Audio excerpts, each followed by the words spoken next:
Ethan, have you got any advice for your students on their long-term career? Yes, I have. I have a few architectural technologists who will be graduating soon, and I'm preparing for their careers, and I'm also thinking about their careers. So, uh, last week we discussed about the difference between architects and architectural technologists, and also briefly covered uh, how their career will be. So, I think for young architectural technologists or fresh grads or architectural technologists, they will, I believe, they will get a job and they will start working in an architectural firms or trained by a good architectural technologist. And eventually, after a few years clocking in, getting the experience, and they will get LBP, and probably they have enough times enough, and they still have driven to get a degree to become an architect, and eventually they will register, becomes New Zealand registered architects, which will opens them up for the whole careers. And also so that is my ultimate goals and my vision to the young students. I believe they would, and they are always driven to go to that directions.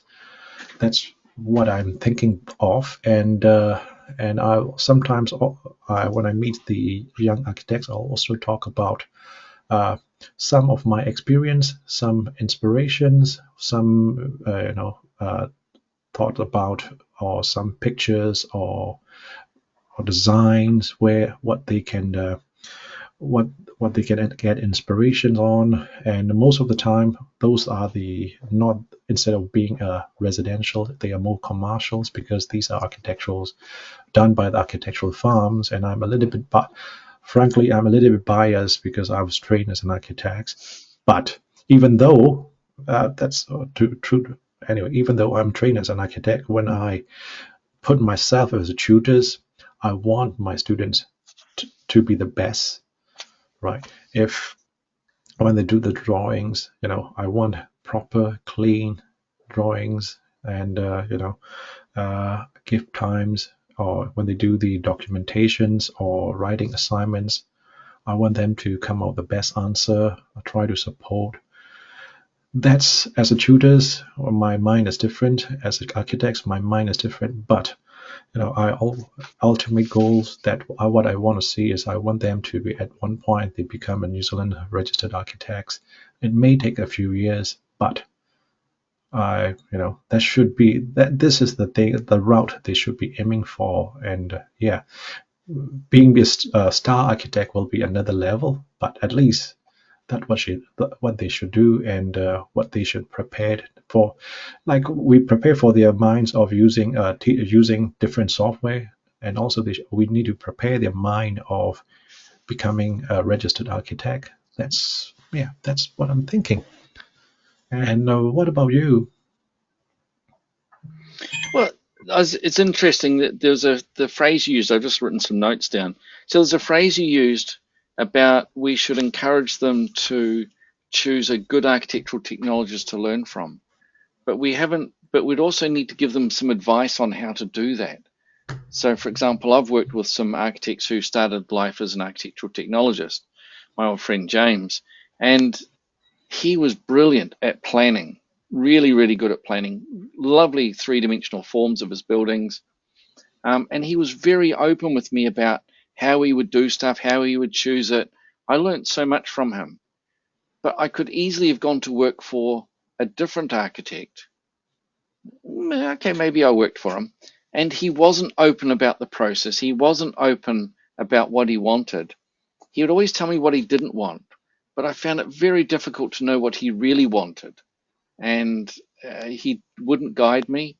And so while he was an architect, and he again started as an architectural technologist and a joiner, um, but I just didn't feel as comfortable working in that environment, because I'd only be told when it was wrong.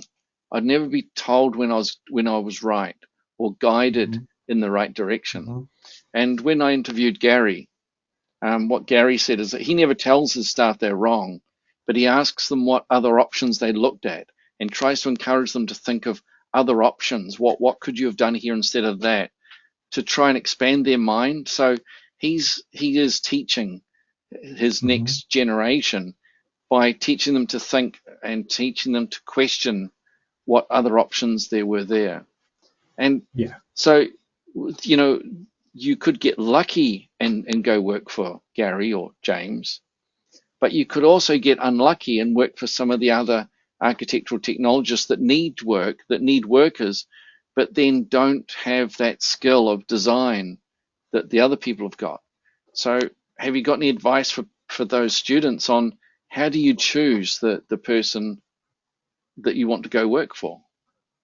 That could be another problem for small towns, like small place like us. For me being a New Plymouth and you being Hawke's Bay, right? So they don't have much choice anyway, and the industry, since the industry has already know them, there was so a little bit difficult for them, I believe. But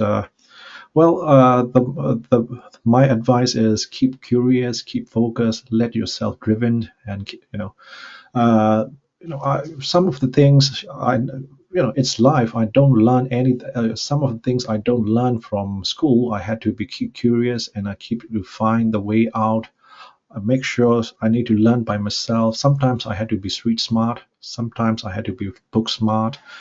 So yeah, the driven, the mindset or the curiosity is also important, I believe, because for example, like you're Absolutely. teaching what's it, vectors walks, right?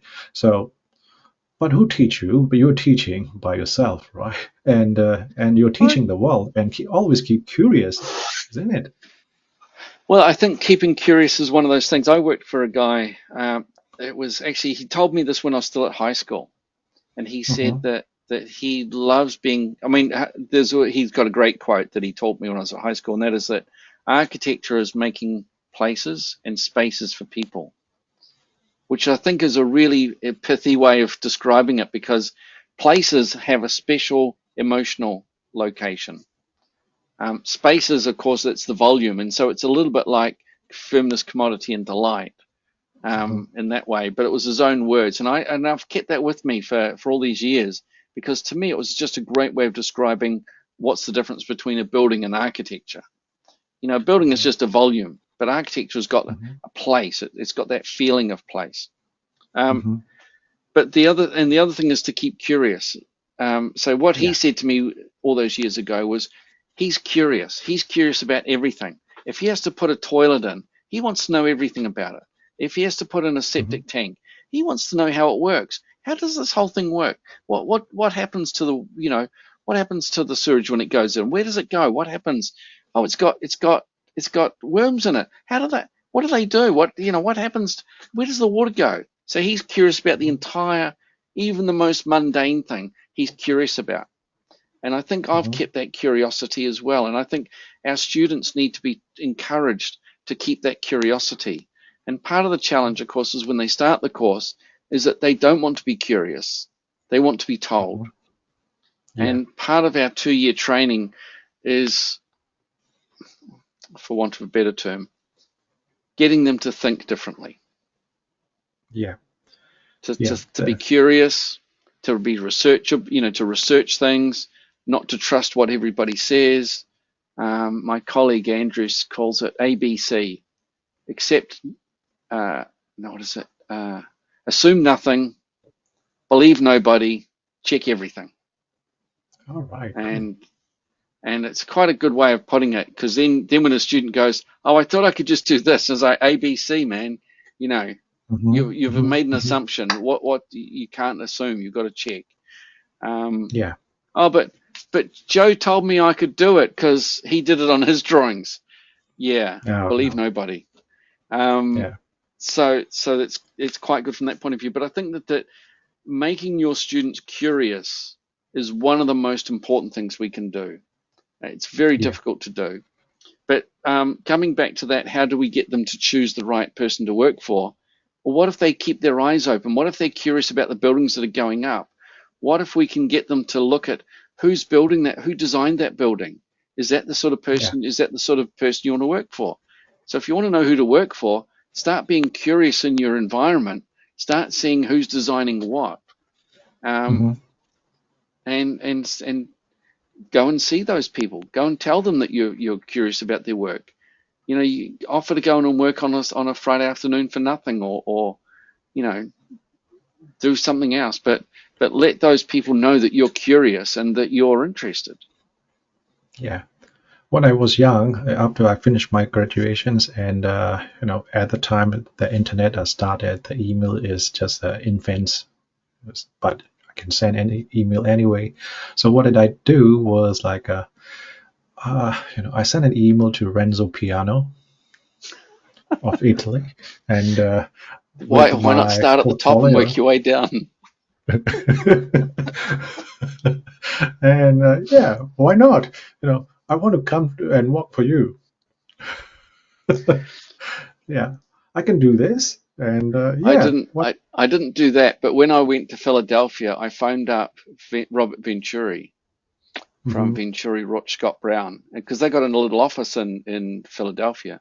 I called them up and said, I'm an architect, I'm in town, and I'm just traveling through. Can I come in and can you show me around? And they were so accommodating. They showed me all kinds of stuff. They showed me around. I saw the drawing room. I saw the chairs. The I don't know if you remember, but Venturi did those Chippendale chairs made out of plywood. Yeah.